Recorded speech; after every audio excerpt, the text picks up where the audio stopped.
Турецкий актер Can Yaman еще больше укрепил свой статус иконы современного кинематографа, получив престижную награду на итальянском кинофестивале в Сицилии. Это почетное признание пришло в особенно успешный момент его карьеры, когда актер готовится покорить зрителей своими новыми международными проектами. В этот вечер Джан оказался в центре внимания, став главной звездой мероприятия. Актер дал ряд интервью, в котором приоткрыл детали своей личной жизни и рассказал о предстоящих проектах. Сегодня Can Yaman выглядит спокойным, осознанным и совсем другим человеком по сравнению с тем парнем, который внезапно оказался в центре международного феномена.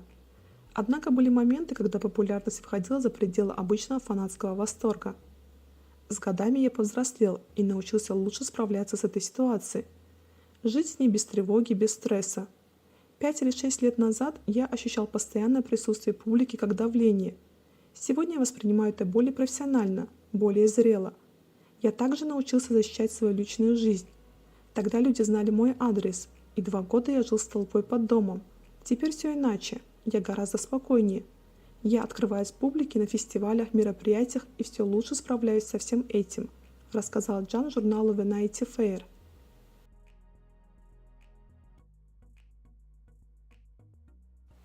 Со временем Джан научился справляться с этим постоянным вниманием. Этот личностный рост отражается и в его профессиональном выборе. После многих лет исполнения романтических и обаятельных персонажей Джан почувствовал потребность исследовать новые направления. Актер рассказал об испанском сериале «Лабиринт бабочек», который вскоре станет доступен на Канал 5 и на стриминговой платформе Mediaset Infinity, где он играет секретного агента, далекого от привычных стереотипов. Вначале я был своего рода классическим Джеймсом Бондом, но затем, по мере появления новых версий сценария, все начали смягчать. В итоге получился своего рода очень человечный Бонд, который жертвует собой ради женщин. Это романтический триллер полноценный и многогранный. Здесь есть экшен, более мужественная сторона, но также и нежность в отношениях с маленькой девочкой и женщинами. Эта роль мне очень подходит, рассказал Джан.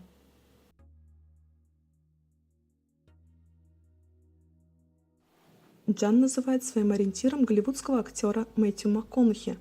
«Я во многом увидел себя в том, что рассказывал Мэтью МакКонахи.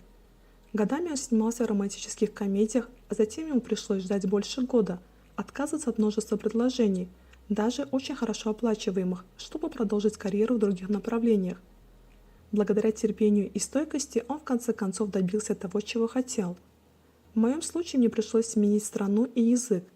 Мне повезло, потому что предложение по Сандакану пришло ко мне, когда я еще жил в Турции. Недавно я снялся в экшн-проекте в Испании, в жанре, с которым никогда раньше не сталкивался. Теперь я хотел бы попробовать себя в комедии, а возможно потом вернуться к романтической комедии.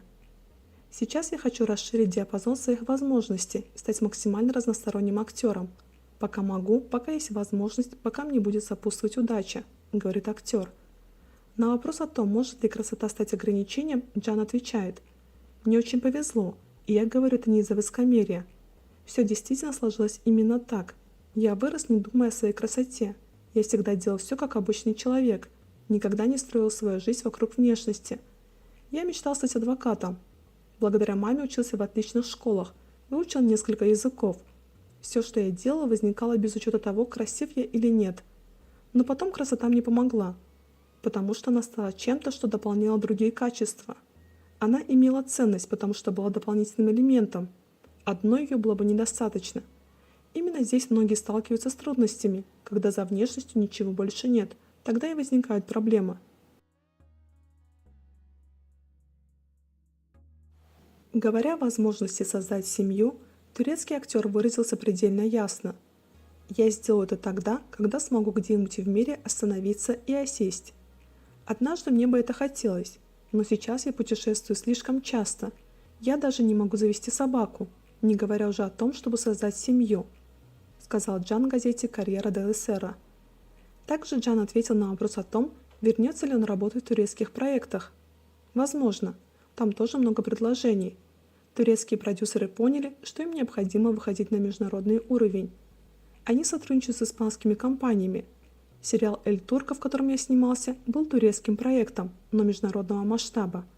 Он был снят на английском языке. Сейчас вместе с той же продюсерской компанией мы стараемся наладить сотрудничество с Бразилией и Испанией. Благодаря платформам мир стал меньше. Теперь каждый может позволить себе создавать международные проекты. Чем больше я вижу движения в этом направлении, тем больше приветствую его. Это не означает, что я собираюсь жить в Турции, но я открыт для таких проектов и для целей, которые сегодня ставят перед собой турецкие продюсеры, если они хотят работать именно таким образом.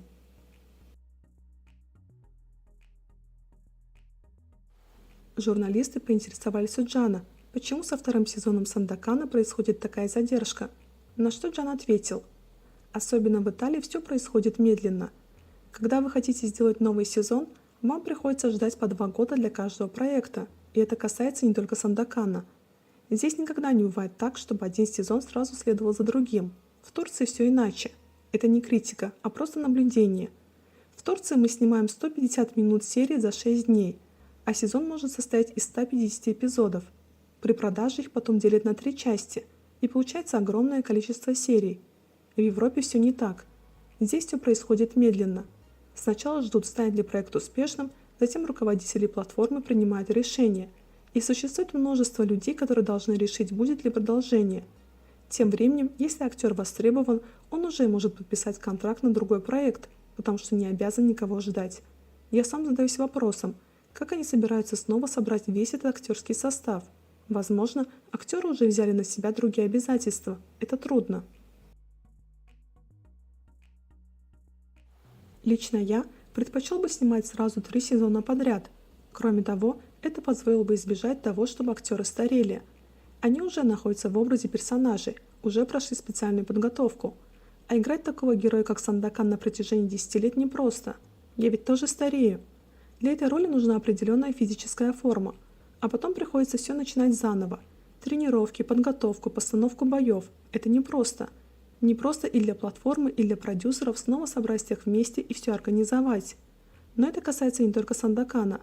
Так работает каждый проект здесь. То же самое было с сериалом «Фиолетовый как море». 2-й сезон вышел через 2 года. То есть за 6 лет вы снимаете 3 сезона. Для турок такие сроки просто смешны.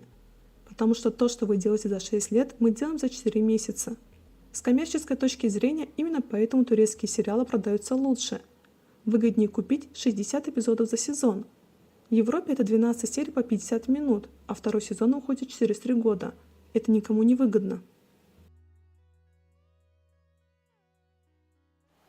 Например, в Испании именно по этой причине Сандакан не смог выйти сразу.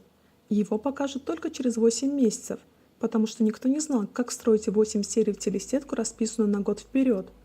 Турецкие сериалы работают лучше, потому что их показывают ежедневно, и они могут заполнить весь год.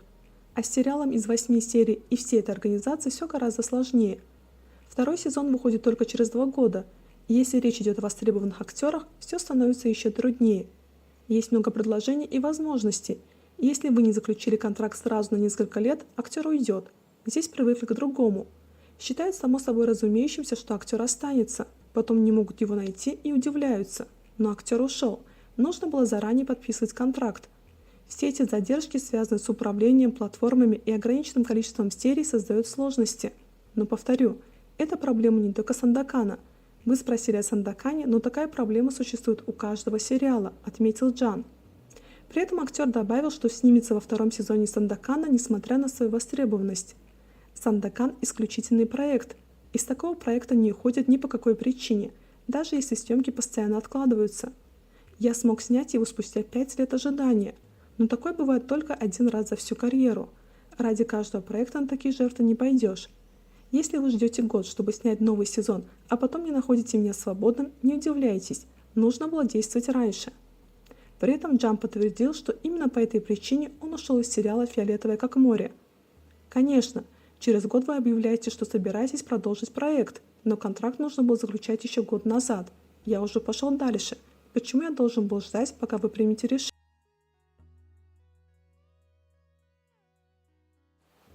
Также стали известны детали нового проекта Джана под кодовым названием «Бро». Название пока временное, но относительно сюжета уже почти не осталось сомнений. На этот раз Джан решил рискнуть по-настоящему. Актер признался, что согласился на эту роль именно потому, что она максимально далека от образа, в котором привыкли его поклонники. В «Бро» он играет гениального адвоката, но совершенно лишенного социальных талантов. Рассказывая о проекте, Джан объяснил, что сознательно искал яркую роль с комедийными чертами. После Сандакана я больше не хотел играть героя-красавчика. Я хотел удивить людей. Кроме того, я хотел попробовать то, чего никогда раньше не делал – комедию. По словам актера, его желание было саморазрушиться, или, по крайней мере, разрушить тот образ, который значительная часть публики создала вокруг него – красивого и романтичного героя, неразрывно связан со своей эффектной внешностью. По словам самого Джана, сериал рассказывает о гениальном адвокате, блестяще разбирающемся в законе, но немного неуклюжем в социальных отношениях. Чтобы создать этого персонажа, я вернулся к части своего детства, когда был не слишком общительным и очень много учился. Я использую тот период своей жизни, чтобы сыграть его как можно лучше. Надеюсь, все получится. Что касается роли злодея в фильме или сериале, то, по его мнению, для этого еще не пришло время. Я сыграю злодея тогда, когда люди будут готовы отличать актера от персонажа. Вопрос не в том, способен ли я это сделать. Я бы мог сыграть что угодно. Все дело во времени и управлении карьерой. Это шахматная партия. И каждый ход должен быть сделан в нужный момент. Делитесь своим мнением в комментариях. Спасибо за просмотр.